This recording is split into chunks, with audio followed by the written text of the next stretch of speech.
우리 원영 선생님은 어쩌다가 이 길에 들어서게 되셨습니까? 이 동성애라는.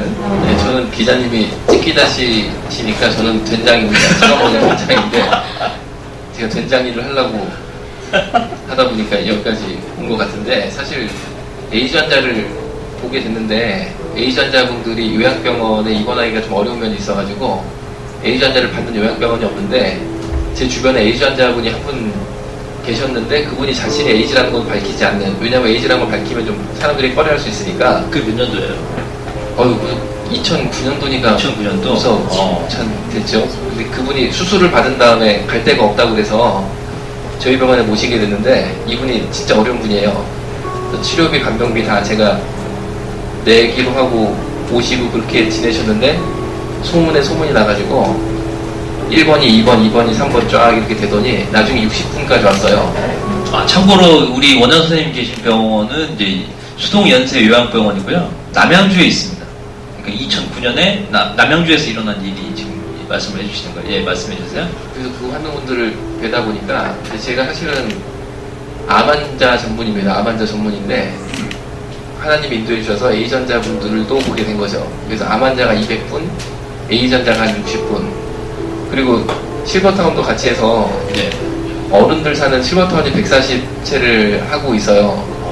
그러니까 사실 에이즈 환자 전문 병원이라기보다는 그렇게 시작한 게 그렇게 됐는데, 이분들이 보니까 차마 눈 뜨고 볼 수 없을 정도 참혹한 말년을 보내요. 그런데 거의 99.95% 남성 동성애자들. 그러니까 남성 동성애 말로를 저는 너무 본 거죠. 그거를 보면은 동성애를 다 뜯어 말리고 싶어져요. 사실 길에 동성애 한다고 그러면 젊은 친구들 다 뜯어 말리고 싶은 심정이 돼서 제가 이제 그게 형성이 된 거지, 이 안에. 그 요새는 에이즈 환자 보는 것뿐 아니라 동성애자 젊은 친구들이 상담을 요청을 해요. 오늘도 상담을 하려고 하는데 다 만나가지고 이제 뜯어 말리는 거, 그 일을 하는 거죠. 그때 그 말로를 보시니까 그 중에서 좀 충격적인 것들도 많이 있었을 것 같아요. 우리 원영 선생님 좀 소개 좀 해주실래요? 뭐 충격적인 게 너무 많은데 참 이루 말할 수 없을 정도의 감염성 질환들, 그리고 에이즈 바이러스가 면역력만 떨어뜨리는 게 아니고 뇌세포를 갉아먹어요. 그래서 한 친구 같은 경우는 군대에 갔어요. 그런데 에이즈에 걸려서 군대에 간 건데 본인은 몰랐던 거죠. 왜냐하면 에이즈가 잠복기라고 해서 아무 증상 없이 10년을 있어요, 감염된 다음에. 그런데 감염되는 이유는 남자끼리 성관계하는 거, 항문 성관계 때문에 감염이 되는데, 놀랍게도 오늘 하루도 12명 정도의 에이즈 환자가 발생을 했어요. 오늘 하루의 성관계로 인해서 대한민국에. 그러니까 이게 얼마나 참 그렇습니까? 그렇잖아요? 저는 이제 그 한 번의 성관계를 안 만들고 싶은 사람인 거고, 그 사람한테 오늘 하루의 그 쾌락은 평생 앞으로의 미래를 결정짓는 굉장히 안 좋은 경험. 내가 만약 타임머신을 타고 돌아간다면 지우고 싶은 게 바로 오늘의 그 불과 10분, 20분의 그 성관계일 거예요. 그런데 이 친구가 에이즈에 걸렸는데 모르고 군대 갔다가 뛰었어요. 연병장에 잘 뛰고 잘했어요. 무증상기니까. 그런데 갑자기 퍽 쓰러졌어요, 연병장에서. 그래서 병원에 실려갔는데 에이즈고, 에이즈 바이러스가 연병장 뛰는 동안 뇌를 다 갉아먹었어요. 그래서 그 이후로 식물인간으로 살아요. 이런 얘들. 근데 키도 크고 잘생겼어요. 그러니까 그런 애들 보면은, 야, 얘가 왜 이렇게 돼야 되냐? 얘가 왜 이렇게 돼야 돼? 정말 얼마든지 잘 살고 부모님의 사랑 가운데 앞으로 미래를 개척할 수 있는데, 그거 어쩌다 그거 한번 해가지고 이렇게 되니까 너무 안타까운 거죠. 우리 한국 사회에 지금 잘못 알려지고 있는 것 중에 하나가요, 동성애에 대한 그 잘못된 이미지가 지금 고착화되고 있습니다. 근데 이 동성애자분들이 낮에는 어떻게 지내는지 잘 보여줘요, 소상하게.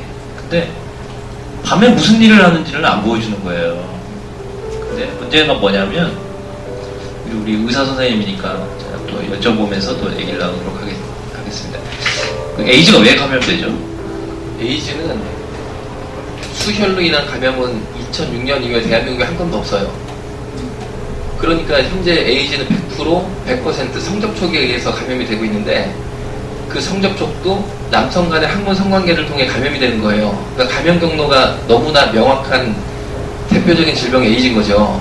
그러니까 남자끼리 성관계하는 것만 뜯어 말리면 에이즈는 한 세대 지나기 전에 거의 소멸되는 거죠. 그런데 그거를 못 말려가지고 에이즈 환자가 1년에 대한민국에 5,000명 정도 발생을 하니까 아까 말씀드린 것처럼 하루에 뭐 12명 이상. 진짜 이거 어떻게 되는 거야? 길에 가가지고 무슨 뭐라도 들고 서 있어야 될 것 같아요. 뭐라도 들고. 제가 이제 동성애 관련된 취재를 하면서 우리 염 원장님이 도움을 많이 받았습니다. 근데 그 중에 하나가 해리슨 내과학이라는 그 내과 의사들이 본 교과서가 있습니다. 그걸 이분이 저한테 이제 추천을 해주셨어요. 그래서 야, 의학서 적정이 힘든데 그거 보면서 이제 공부를 시작을 했는데 아주 충격적인 내용들이 뭐였냐면 그 책에 이 에이즈가 동성애로부터 시작됐다고 이렇게 딱 명시가 벌써 되어 있더라고요. 그리고 인젝션 개념이죠, 우리 그 의사 선생님. 그러니까 수혈, 여기 있는 피를 이제 상대편에 집어넣는 거죠. 그리고 직계, 그 수직감염, 출산을 통해서. 네. 근데 대한민국 사회에서 이제 출산이나 그 수혈을 통해서 감염된 사람이 없다는 얘기입니다, 지금. 근데 어떻게 동성애자가 감염이 될까? 그럼 결국 이제 인젝션 개념이잖아요. 그러면 이제 내 안에 있는 피나 장애, 지렉 이런 걸 갖다가 상대편의 혈액 속에 집어넣어야 되는 개념이거든요. 근데 왜 동성애자가 왜 걸리냐는 의사 선생님이 말씀을 해주시는 게 나을 것 같아요. 학문은 그리고 직장 학문 이렇게 연결되어 있는데 굉장히 학문의 벽이 얇고 한 겹밖에 안 돼 있어요. 한 겹. 그렇기 때문에 거기에 어떤 과도한 자극을 주면 찢어지고 피가 나고 혈관이 노출이 됩니다. 그래서 남성 간의 학문을 이용한 성관계는 꼭 상대편 학문이 다치게 돼 있어요. 그때 정액을 사정을 하게 되면 정액 속에 있는 에이즈 바이러스가 그 혈관을 타고 바로 들어간 거죠, 체내에. 이게 가장 에이즈 감염의 대표적이고 위험한 경우입니다. 결과적으로 이제 인젝션 개념이죠. 그러니까 주사기로 마약 주사기를 쓰는 사람들이 에이즈에 많이 걸리거든요. 왜냐하면 똑같은 주사기를 너도 쓰고 저도 쓰고 이렇게 하다 보면 이제 옮기는 거거든요. 근데 동성애 같은 경우는 이제 그 항문에 있는 벽이 얇은 거죠. 그러니까 단층으로 되어 있는 겁니다. 이 단층으로 되어 있는데 성행위를 하면서 그걸 찢는 거예요. 그걸 찢고 거기다가 인젝션을 하는 겁니다. 나의 그 에이즈균을 상대편에 인젝션을 주는 그런 개념이에요.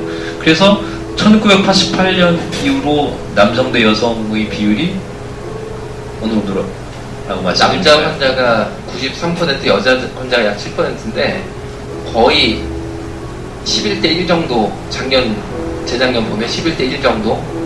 그러니까 이거는 거의 남성 가운데 생기는 병인데 남자 중에 양성애자가 있어요. 남자랑도 성관계하고 여자랑도 성관계하고.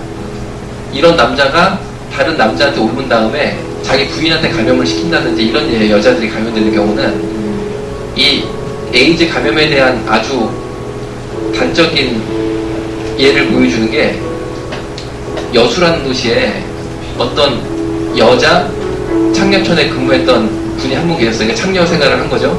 이분이 에이즈 환자인데 그걸 숨기고 그 일을 한 거예요. 그런데 나중에 에이즈인 게 밝혀져서 정말 여수에 지나간 남자들 다 잡아다 보건소에 피 다 빼가지고 에이즈 검을 다 했어요. 그런데 놀랍게도 여수에 한 명도 에이즈 남자가 그 여자 때문에 생긴 사람이 없다는 사실 단 한 명도. 놀랍죠? 그런데 또 다른 모 도시, 그 모 도시는 이름 안 밝힙니다. 왜냐면 에이즈가 결국 생겼으니까. 어떤 30대 초반 직장인 남성이 회식 때 술을 많이 먹고 돈 아끼려고 찜질방 가서 잔 거예요. 찜질방 10,000원이면 자잖아요. 자는데 수면실에서 어떤 남성 동성애자한테 강간을 당했어요. 남자가 남자한테 수면실을 강간을 당했는데 만취 상태였기 때문에 저항을 못했어요. 한 번 딱 성관계를 한 거죠. 그 남성과 당한 거죠. 정확히 말하면. 그런데 에이즈 양성 반응 나왔어요. 그 사람은. 그러니까요. 남자가 남자랑한테 하는 거는요. 이거는 아주 뭐라고 할까 지름길이죠. 지름길. 우리 소 목사님이 이 자리에서 그 심각성을 알려주려고 이제 영화를 틀었는데 우리 동성애자 학생들이 이제 보이콧을 한 거죠. 왜 진실을 얘기하냐는 얘기겠죠. 사실 저는 이제 동성애에 관련된 기사를 쓰면서 느꼈던 게 뭐냐면 야, 이 친구들 참 이단하고 비슷하다라는 생각을 했어요. 컬트, 영어는 컬트라고 하잖아요.